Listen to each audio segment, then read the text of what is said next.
ফরজ নামাজে রাকাত যদি ভুল হয় কি করবেন?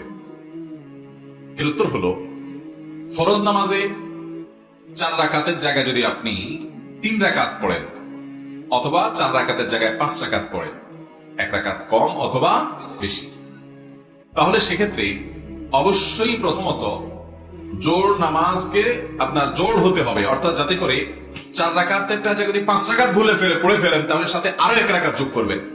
তাহলে আরো 1 রাকাত যোগ করার পর আপনি টের পাইছেন পরে যে আমার 4 রাকাতের জায়গায় তো 5 নম্বর রাকাতে আমি পড়ে ফেলছি, শেষের দিকে আছেন বা সালাম ফেরানোর পরে মনে হয়েছে, তাহলে আপনি আরো 1 রাকাত সাথে যোগ করবেন, করে সিজদায়ে সাহু দিয়ে দিবেন। তাহলে শেষের যে একটা 2 রাকাত এক্সট্রা 2 রাকাত হইলো, ওইটা নফল হিসাবে গণ্য হয়ে যাবে, ফরজও হয়ে যাবে, কিন্তু শেষে কি দিতে হবে? সিজদায়ে সাহু দিতে হবে। আর যদি 1 রাকাত কম হয়, 3 নম্বর রাকাতে সালাম ফিরে বসে আছেন, এরপরে টের পাইছেন যে না, রাকাতটা 3টা হয়েছে, একটা কম হয়েছে, বা শেষের দিকে টের পাইছেন, তাহলে কি করবেন? তাহলে অবশ্যই অবস্থা দাঁড়ায় যাবেন, দাঁড়ায় আরো 1 রাকাত পড়ে ফেলবেন, 1 রাকাত পড়ে এরপরে সিজদায়ে সাহু দিয়ে নামাজ পড়বেন, নামাজ হয়ে যাবে ইনশাআল্লাহ।